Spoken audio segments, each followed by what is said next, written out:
Maravilha. É sobre isso que estaremos falando nos próximos domingos. Reverendo Leonardo falou hoje de manhã sobre André, e eu vou falar sobre o apóstolo João.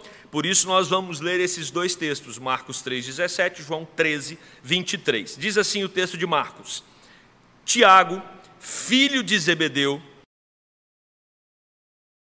aos quais deu o nome de Boanerges, que quer dizer filhos do trovão. Agora João 13:23, o texto diz: Ora, ali estava aconchegado a Jesus um dos seus discípulos, aquele a quem ele amava. Vamos orar.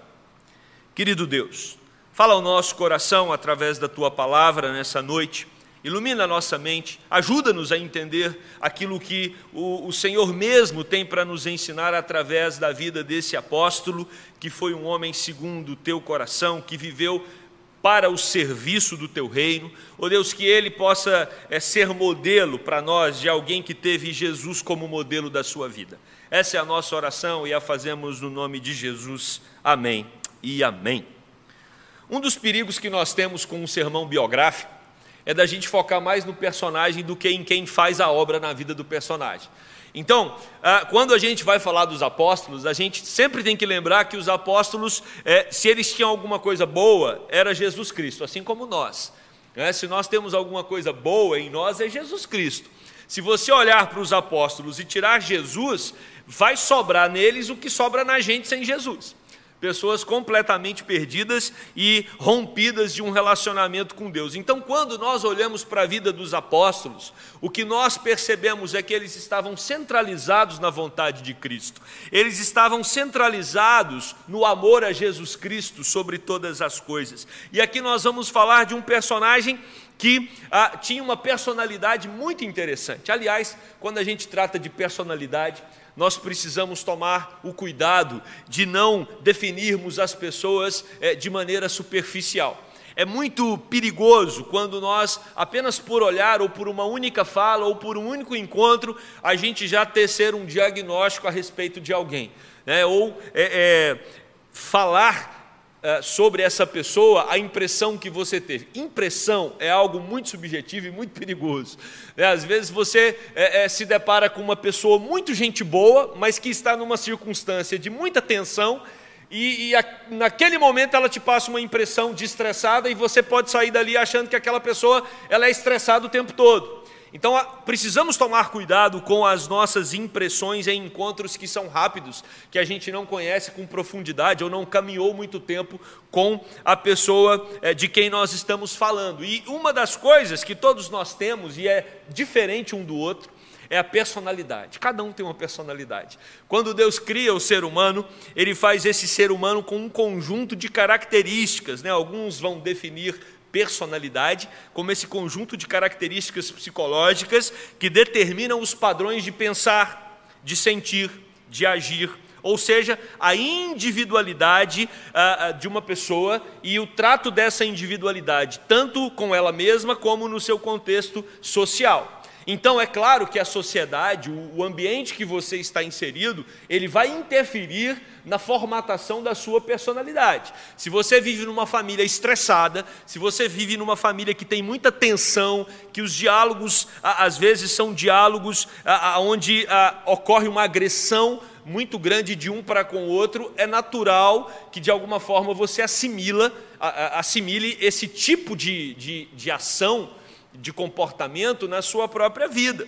E quando a gente fala de personalidade, alguns estudiosos dessa área, né, do campo da psicologia, eles vão dizer que tem 3 maneiras distintas para classificar a personalidade de alguém. Você classifica pela dimensão, pelo tipo, ou pelo transtorno, né, de personalidade que alguma pessoa que pode ser identificada em alguém. Mas quando a gente trata, por exemplo, só da dimensão, as dimensões da personalidade, tem uma escala, né, um questionário que foi criado por Norman e Goldberg. Esse questionário é chamado Big Five, acho que é um dos mais conhecidos no mundo, né, que vai tratar a respeito da dimensão da personalidade. Ele fala que existem 5 dimensões que a maioria das pessoas estão enquadradas em uma delas. Ele vai falar da dimensão da extravasão. O que é essa dimensão? Refere-se quando você tem uma pessoa que gosta de montar muitos relacionamentos. Ela busca sempre contatos com outras pessoas. Geralmente é uma pessoa autoconfiante, é uma pessoa espontânea. O nome para essa dimensão da personalidade é extravasão.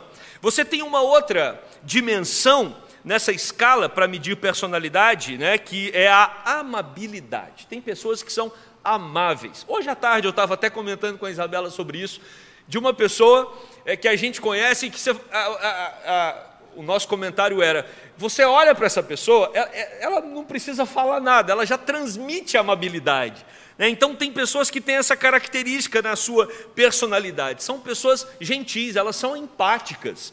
Existe também uma outra dimensão que é chamado de conscienciosidade ou responsabilidade. São pessoas que têm como característica a serem cuidadosas, atenciosas, perseverantes, dedicadas. Isso faz parte de um traço de personalidade. Tem uma outra que é de instabilidade emocional. Também é um traço de personalidade. Também, esse traço também, ou essa dimensão, é chamada de neurotismo. É uma pessoa que tem tendência para ficar nervosa, tem tendência para ser tensa, sabe?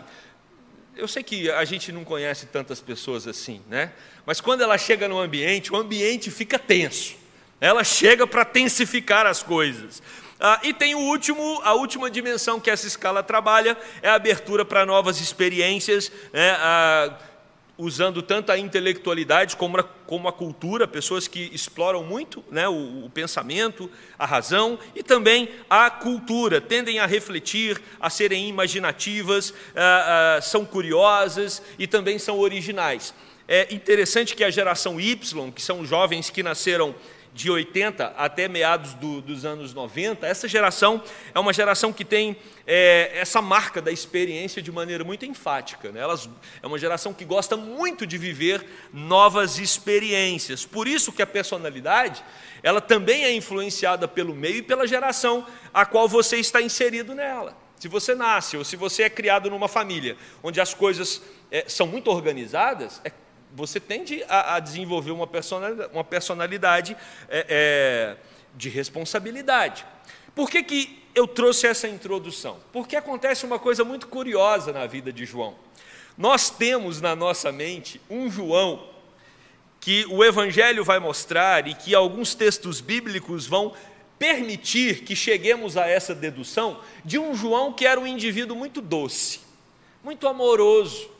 E se você olhar tudo que foi produzido em termos de imagem do apóstolo João ao longo da história, se você for observar o que foi produzido de quadros pintando a imagem de João, depois você pode fazer uma pesquisa a respeito disso, você vai ver que sempre apontam traços de um homem frágil, de um homem amável, de um homem sensível, de um homem assim delicado, que demonstra até uma certa fragilidade. E o que nós percebemos é que pintar a personalidade de João dessa forma pode ser um risco muito grande e talvez não seja isso que a Bíblia mostra a respeito desse personagem ou desse apóstolo. Ele é um dos 12. Dos 12 apóstolos, ele é um dos que mais se destaca. Apóstolos é um dos que mais se destaca. Existe um material muito farto a respeito de João na Bíblia. Isso tem um lado positivo e um lado negativo. O lado positivo é que quando você vai falar e pensar sobre João, tem muita fonte. O lado negativo é que as pessoas criaram também muitas fantasias e lendas a respeito do apóstolo. Mas o conteúdo, os detalhes que nós temos na Bíblia a respeito de João, eles nos ajudam a entender a respeito da personalidade, a respeito da pessoa desse apóstolo que foi chamado por Jesus Cristo para segui-lo. Ele tinha uma família, a família dele é citada na Bíblia, o nome do pai, o nome da mãe, o nome do irmão.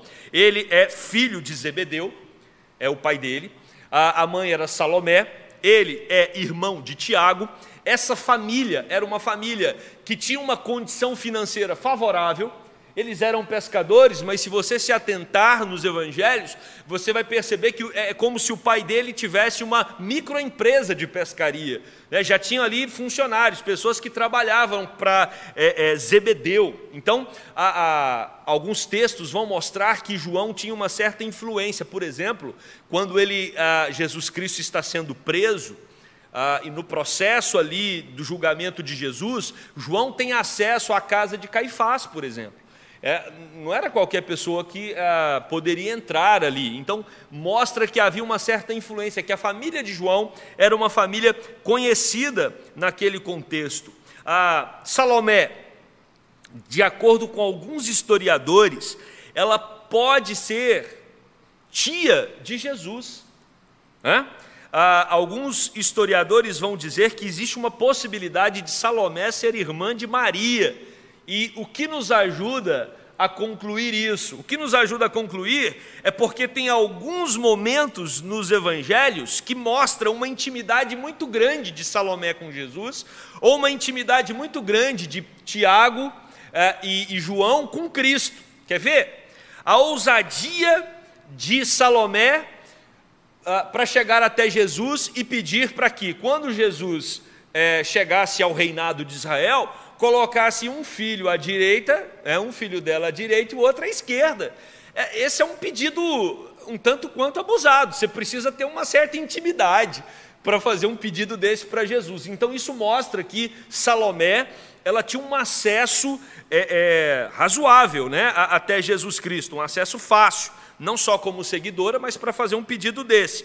Outra questão também que nos chama muito a atenção é que, quando Jesus está sendo crucificado, ele pede para João cuidar da sua mãe, ele pede para João cuidar de Maria, o que pode também nos ajudar à conclusão, ou ser mais um indício de que havia uma proximidade familiar entre eles, né? Isso pode explicar essa intimidade. Não existe nenhum texto que vai dizer que tinha esse parentesco, mas os autores, os historiadores, eles acreditam que é possível. Não podemos fechar a questão, mas é possível que Jesus Cristo fosse primo de Tiago e de João, até porque dos três que faziam parte do grupo íntimo de Jesus, você só tem Pedro, que não faria então parte ali da família, né? Você tem Jesus, os três mais íntimos de Jesus, que era Tiago e João, possivelmente primos, e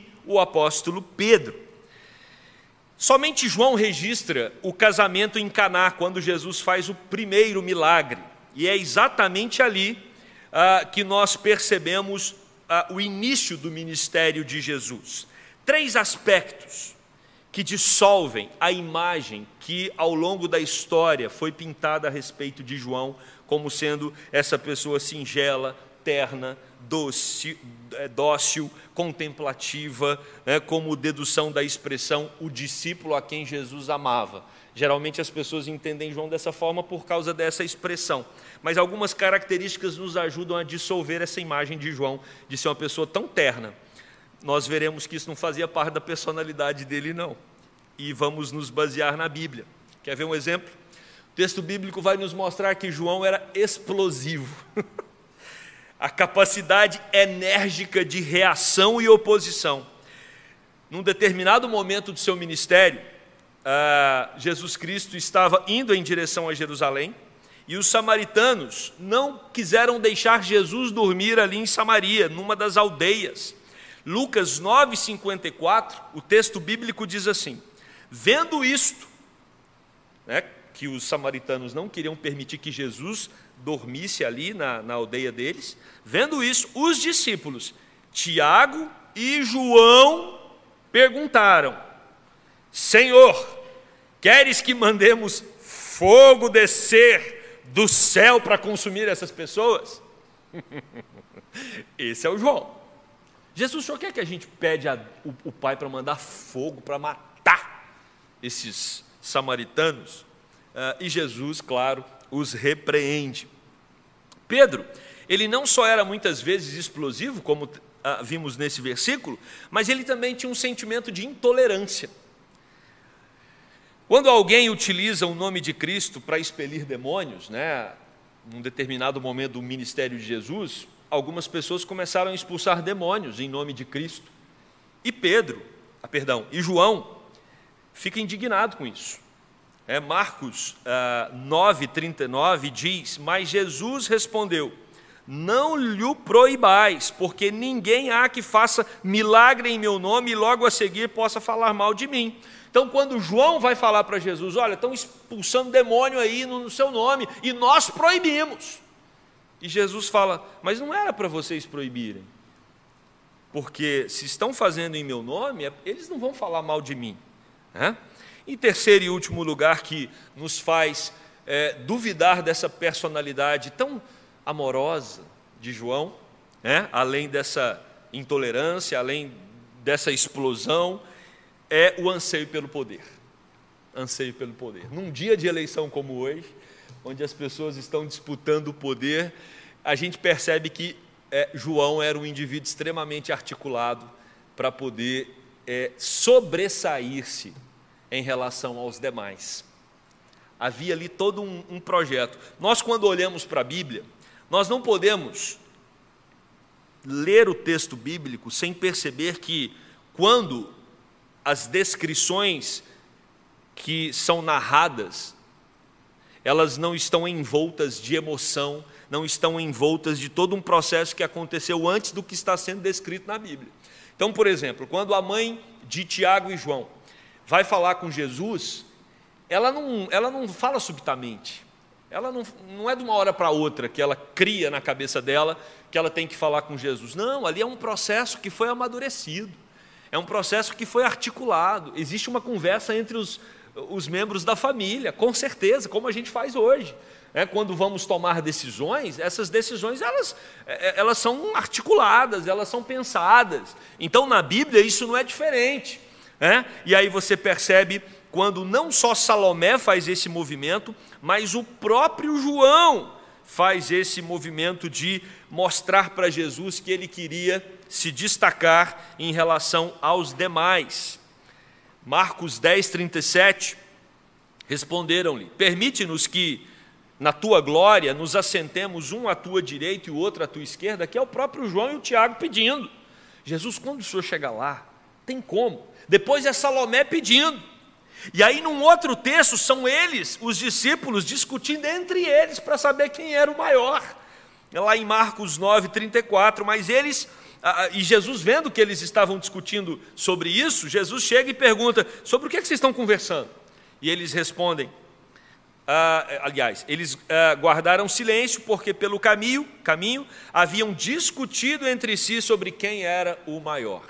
Então, nós estamos diante de um homem que as suas ações mostravam desejo por poder, explosão e intolerância. Como é que você vai associar um indivíduo assim como uma figura frágil, dócil, sensível, amável? É quase um cordeirinho. João não era assim. E o próprio Jesus Cristo, quando falou sobre ele, não o chamou dessa forma, chamou-o de filho do trovão. Filho do trovão. E a ideia aqui, e aí é o próprio Jesus falando, a ideia aqui é de alguém que tem o temperamento forte.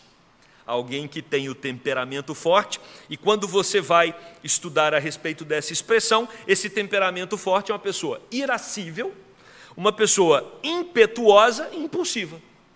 Essa era a personalidade de João. Será que essa não é uma inquietação nossa? Como tirar proveito para receber privilégios de Jesus? João era alguém que, do lado de Jesus, ele queria destaque. E muitas vezes nós corremos o risco de estar do lado de Jesus para ter algum benefício. O que eu posso ganhar andando com Jesus? De que forma a fé vai trazer benefício para mim? Como eu posso, na caminhada e na jornada, usufruir de algum benefício nessa relação com Deus? João era marcado por uma característica que mostrava claramente que ele estava desfocado do propósito, que ele estava procurando tirar proveito para ele mesmo daquela situação, e isso certamente trouxe muitos prejuízos para a própria vida dele.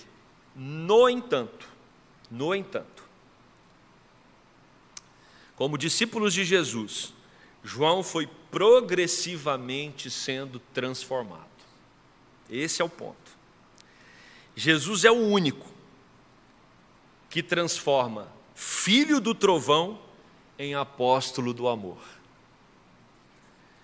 A palavra João significa, a palavra em si mesmo, ela significa exatamente isso: amado de Jeová. Amado de Jeová. E João é essa pessoa que tinha esse temperamento, tinha essa personalidade, mas à medida que ele vai caminhando com Cristo, à medida que ele se envolve com Cristo, à medida que ele usufrui de um relacionamento íntimo com Cristo, ele vai sendo transformado. Porque se tem alguma coisa que o Evangelho faz com a gente, é nos transformar. Não tem como vivermos uma vida estática, estacionada, estagnada na nossa espiritualidade. A chamada do Evangelho para nós, a chamada de Cristo para sermos seus discípulos, envolve uma disposição de nos quebrantarmos a cada dia mais para abrirmos mão daquilo que faz parte da nossa personalidade, que desagrada a Deus, e acolhermos aquilo que o próprio Deus disponibiliza, capacitados pelo Espírito, para vivermos de maneira que o glorifica. Isso acontece com João. Quanto mais próximos de Cristo, e aprendemos isso com a vida de João, mais experimentamos os seus milagres. João, como ele fez parte do grupo íntimo de Jesus, ele viu alguns milagres que só ele, Tiago e Pedro puderam observar. A cura da sogra de Pedro é um dos milagres. A ressurreição da filha de Jairo, Jesus entra, os três vão com eles até onde estava a filha de Jairo. A pesca miraculosa descrita lá em Lucas 5, capítulo 10. A glória da transfiguração. Só os três puderam observar aquele momento maravilhoso da transfiguração em Mateus 17. Então, se nós queremos experimentar os milagres do Senhor, é importante que nos aproximemos dele. Quanto mais próximos de Cristo, como João foi, não só experimentamos milagres e o cuidado do Senhor na nossa vida, como também nós nos tornamos mais empáticos aos sofrimentos de Cristo. E o que é se tornar empático ao sofrimento de Cristo? É ter uma conexão com todo o processo de Jesus Cristo, enquanto ele viveu aqui na terra, e o quanto esse processo foi desgastante para ele. Quando nós olhamos a Via Crucis, quando nós olhamos para o Getsemane, quando nós olhamos para a crucificação, quando nós olhamos para todo o maltrato que o nosso Cristo recebeu aqui na terra, as inúmeras perseguições, as vezes que autoridades tentavam questioná-lo e tentavam instigá-lo para que ele pudesse de alguma forma se rebelar ali, ou na própria tentação no deserto, todo esse processo que Cristo sofre para trazer redenção a nós, precisa nos despertar internamente. A gente precisa criar um vínculo emocional com o sofrimento de Cristo, com a paixão de Cristo. E a gente percebe isso com João. João foi convidado para passar por esse processo com Jesus. Quando ele está ali na agonia, o nosso Senhor e Salvador, no Getsemane, ele chama Pedro, Tiago e João para ir para um momento mais íntimo, reservado. E João tem a oportunidade de ver Jesus sofrendo e angustiado ao ponto de transpirar gotas de sangue. E não é só esse momento que João participa, não. O anúncio da traição, ali, enquanto eles estão ceando antes, de Jesus ser preso, João recosta a cabeça no ombro de Cristo, quando Jesus diz, um de vocês vai me trair. Ninguém conseguia entender aquilo, exceto Judas. E João recosta a cabeça no ombro de Jesus, mostrando que ele está conectado com Jesus naquele momento, no sofrimento. João acompanha a escolta, ele é o que vai com a escolta até os sacerdotes Anás e Caifás. João, em momento nenhum, no processo em que Cristo está sendo conduzido para ser julgado, João abandona Jesus, porque há uma conexão entre João e Jesus. João foi o único a dialogar com o Mestre nos momentos finais. Vocês já se atentaram para isso? que as últimas palavras, uma das últimas palavras de Jesus, enquanto ele está ali sendo crucificado, e antes da sua morte, é para João, quando ele diz para João cuidar da sua mãe Maria. Isso mostra que João estava sempre perto de Jesus. E com João nós precisamos aprender a estar perto de Jesus, porque perto de Jesus nós experimentamos milagres, perto de Jesus nós somos empáticos à paixão de Cristo, aos sentimentos de Cristo. E quando nós estamos próximos de Cristo, como João, nós também estamos atentos aos movimentos que acontecem, movimentos espirituais. As mulheres, elas vão até o túmulo de Jesus no domingo para limpar o túmulo e elas identificam que o corpo não estava mais lá. O texto bíblico vai dizer que elas correm lá para a sala onde os apóstolos estavam e elas dizem: ele não está mais lá. Jesus não está mais no túmulo, nós vimos o Senhor ressurreto. E o texto vai dizer que 2 apóstolos, João 20, versículo 4, 2 apóstolos saem correndo em disparada para ver o que estava acontecendo. Quando eles chegam no túmulo, o texto vai dizer que, que João corre mais do que Pedro, e João chega primeiro para ver o que está acontecendo. Nós precisamos estar atentos aos movimentos de Deus, nós precisamos ter esse ímpeto de João, né, para ver os acontecimentos do Senhor ao longo da história. Ou seja, quando nós olhamos para a vida de João, nós percebemos que ele foi transformado de filho do trovão para apóstolo do amor, porque houve um trabalho do Espírito Santo no seu coração. E aí tem alguns detalhes que nos chamam muito a atenção. Nós olhamos que João é chamado para orar com alguns que haviam convertido ao Senhor Jesus Cristo, e o texto bíblico vai dizer em Atos que enquanto João orava, o Espírito Santo de Deus desceu sobre aquelas pessoas. E o Espírito Santo de Deus, muitas vezes no Novo Testamento, é chamado de fogo. Então você vê um filho do trovão que lá atrás queria mandar fogo para consumir pessoas. Mas Jesus transforma esse homem. E esse homem vê fogo descendo do céu, mas não para consumir pessoas, mas para transformar vidas. E vidas que serão transformadas por toda a eternidade com o derramamento do Espírito. João é alguém que experimentou a transformação que somente Cristo pode produzir na vida e nos corações. O Espírito Santo de Deus é capaz de mudar a nossa essência. E eu quero concluir esse sermão dizendo que realmente cada um tem uma personalidade. Cada um é diferente do outro. Mas Jesus Cristo, quando Ele vem ao mundo, e a partir do momento que nós cremos nele, o Espírito Santo de Deus passa a habitar em nós, e nós precisamos mudar. Nós precisamos mudar. Nós precisamos ser transformados. E João é um exemplo de um homem que foi poderosamente transformado pelo poder do Evangelho. E essa transformação, ela precisa ser palpável, ela precisa ser identificada com facilidade. Se nós lemos 1 João, 2 João, as cartas que João escreve, você vê amor sendo transbordado naquelas cartas. A todo momento João fala: filhinhos, amados. Se você ler 1 João, ele vai falar muito sobre ameis uns aos outros, amem ao Senhor. É uma convocação constante, porque ele se torna um grande pastor.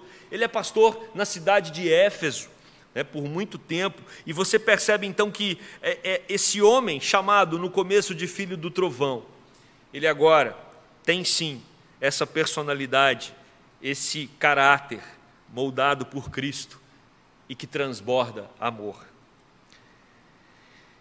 A pergunta que fica é: será que na nossa família os casais conseguem perceber no cônjuge o quanto o Espírito de Deus tem transformado o seu cônjuge para ser uma pessoa a cada dia mais amorosa? Você pode falar hoje que o seu marido é mais amoroso do que foi há 20 anos atrás, do que foi há 10 anos atrás. Você pode falar que a sua esposa hoje ela tem traços de amabilidade que são muito mais fáceis de serem identificados do que no passado. Será que os nossos filhos, e num momento de pandemia como esse que estamos vivendo, onde muitas casas, os pais e os filhos estão ficando dia e noite juntos, né? Será que os filhos conseguem identificar na figura dos pais uma figura marcada pelo amor que vem de Deus? Porque aí não é uma questão de personalidade, aí é uma questão de estarmos conectados naquele que é o amor, porque o que transforma João não é uma disposição dele de mudar, o que transforma João é o Evangelho, é Jesus Cristo, é o próprio Espírito Santo de Deus, que também nos transforma. Nós precisamos, a cada dia mais, sermos pessoas que dispensam os trovões e no lugar suplica para que Deus coloque um espírito amoroso, para que Deus coloque e derrame sobre nós a marca da igreja, que é o amor a Deus sobre todas as coisas e ao próximo como a si mesmo. Essa é a ênfase de João. E esse é o exemplo que ele deixa para nós, de alguém que foi profundamente transformado pelo Evangelho, assim como nós também devemos ser a cada dia, através da maravilhosa obra do Espírito Santo. E que o próprio Deus nos ajude nesse processo, e que possamos mais e mais progredir em direção a uma vida amorosa. Amém? Vamos orar.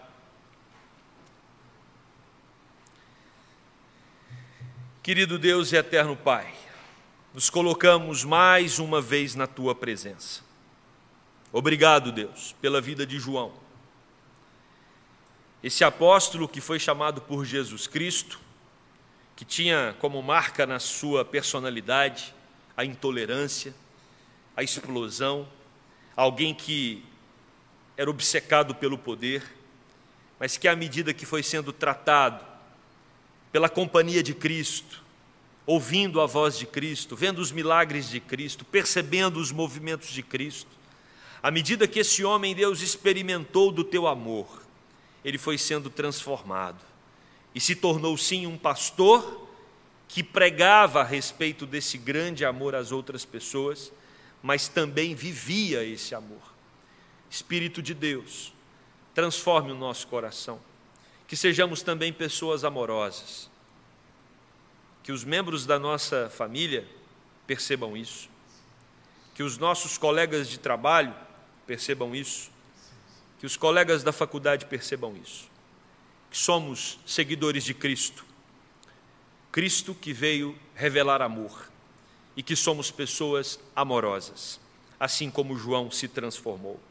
Essa é a oração de um povo que está nas Tuas mãos, à disposição, para que o Senhor nos transforme a cada dia mais, para a Tua honra e glória, no nome de Jesus, o nosso Salvador. Amém.